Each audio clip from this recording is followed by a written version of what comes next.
Assalamualaikum warahmatullahi wabarakatuh. Waalaikumsalam warahmatullahi wabarakatuh. Bismillahirrahmanirrahim. Qala al-muallif kitab Nasaihil Ibad Syekh Muhammad Nawawi bin Umar Al-Jawi rahimahullah wa nafa'anallah bi'ulumihi fid dharain.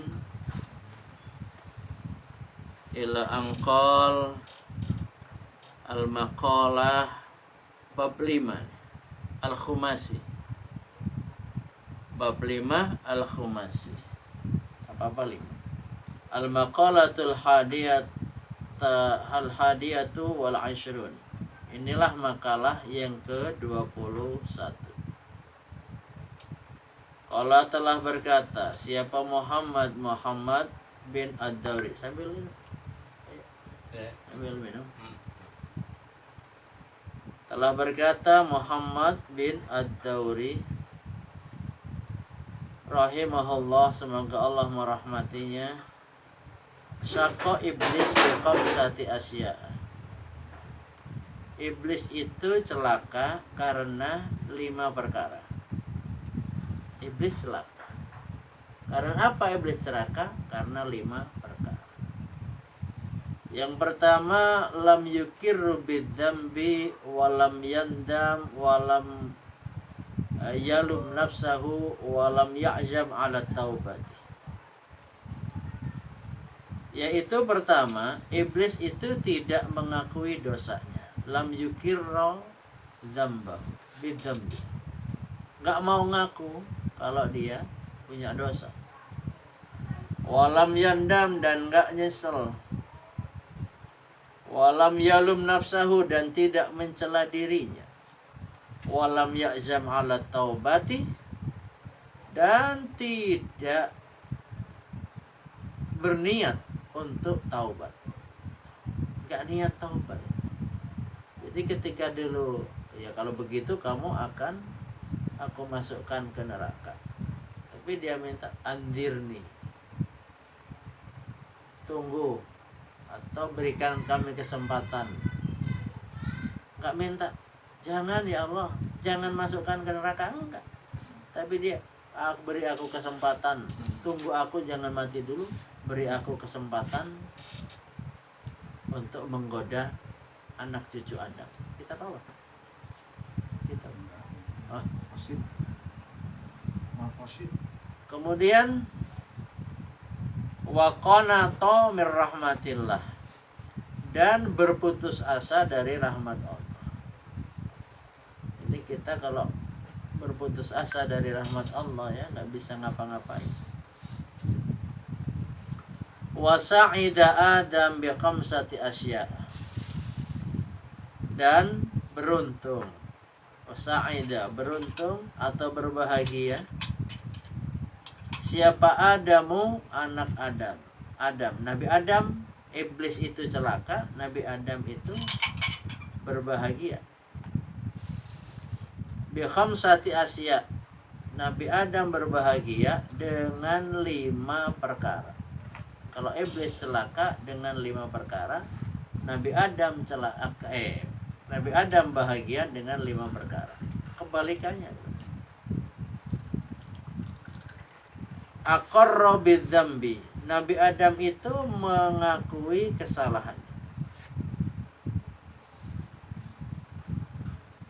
Mengakui kesalahannya. Waqala, kemudian Nabi Adam berdoa kepada Allah, Rabbana dzalamna anfusana wa illam taghfir lana wa tarhamna lanakunanna minal khasirin.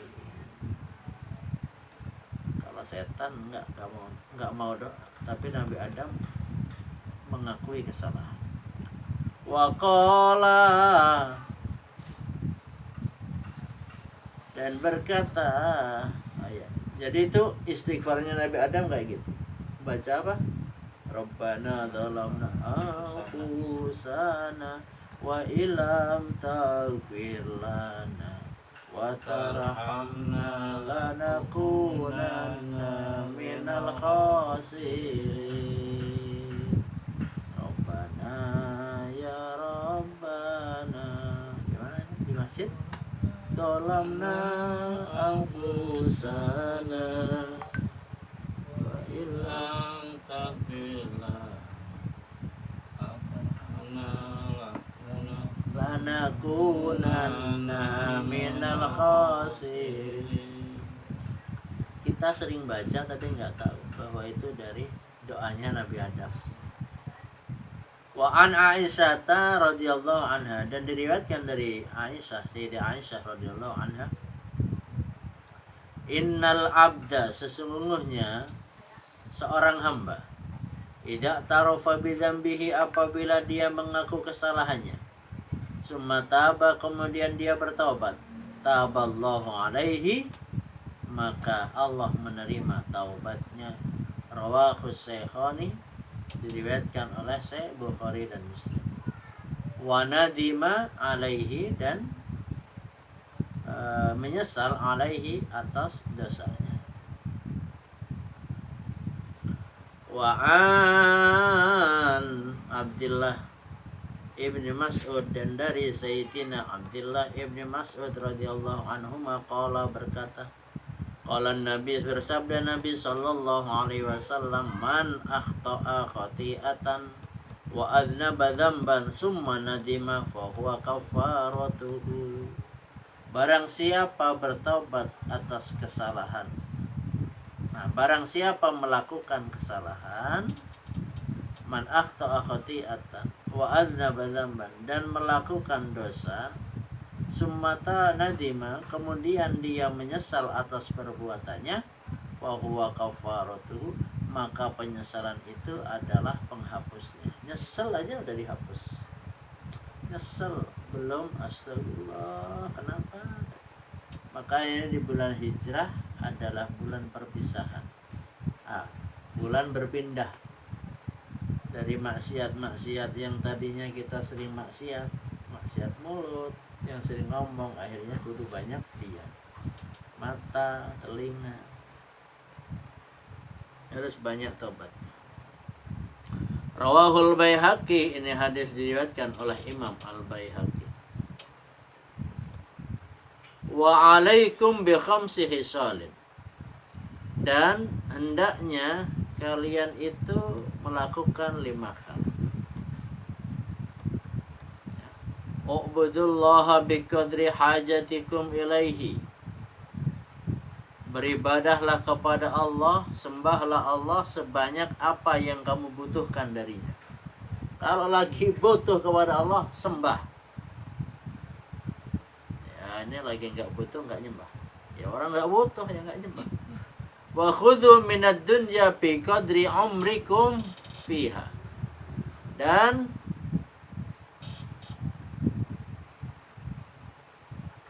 wa khudhu, dan ambillah minad dunya, bekal di dunia, sebanyak usiamu di dunia. Ya usia 60, bekalnya harus 60 tahun. 70 berarti harus ngambil bekal selama 70 tahun.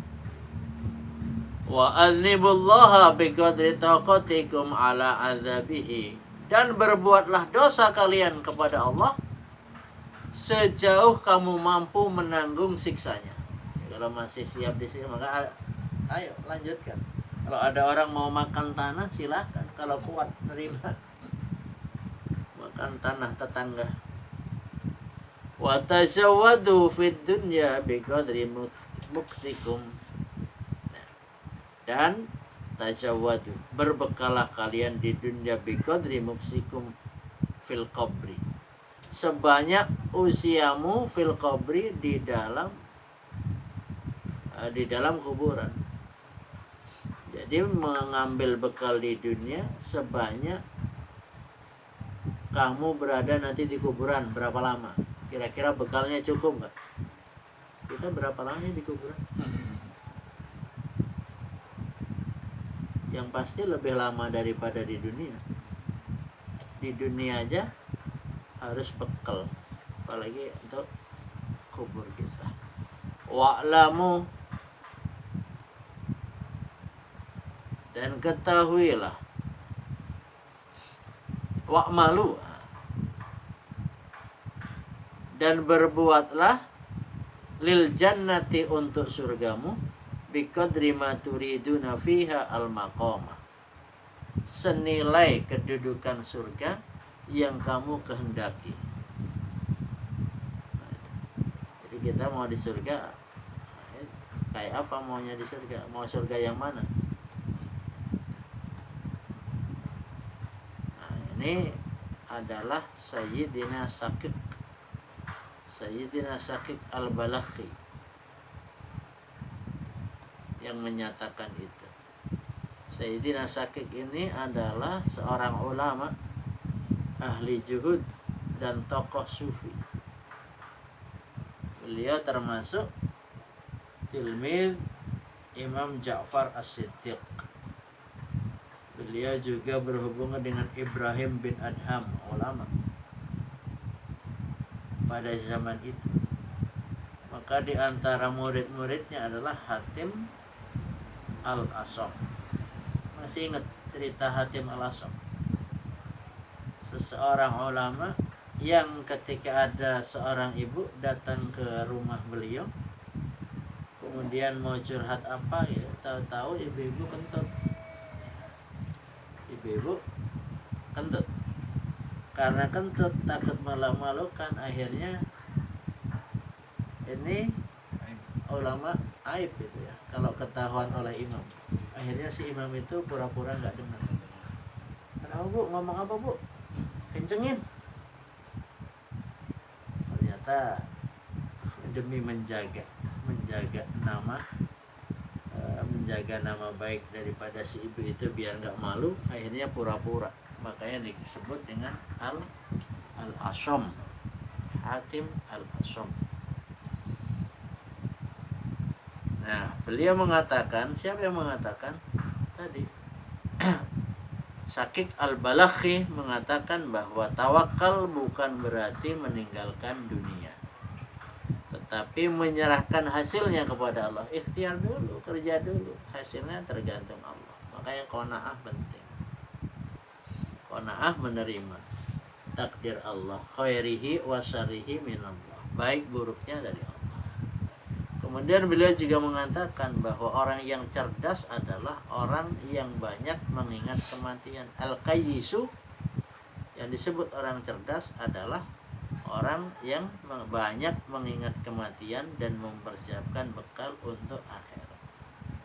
Kemudian yang ketiga, pesan beliau, barang siapa mengenal Allah, maka dunia akan menjadi kecil di matanya. Jadi melihat apapun ya kecil. Nah, beliau itu adalah seorang yang zuhud, qanaah, tawakal, dan yakin kepada Allah Subhanahu wa ta'ala. Itu dari takwa, tawadu, qanaah, wara', yakin. Mudah-mudahan kita bisa mencapai derajat ini dengan tentu bermohon kepada Allah Subhanahu wa ta'ala. Amin ya Allah ya Rabbal alamin. Dan Allah wa iyyakum, subhanakallahumma wa bihamdika, asyhadu an la ilaha illa anta, astaghfiruka wa atubu ilaik. Assalamualaikum warahmatullahi wabarakatuh. Waalaikumsalam warahmatullahi wabarakatuh.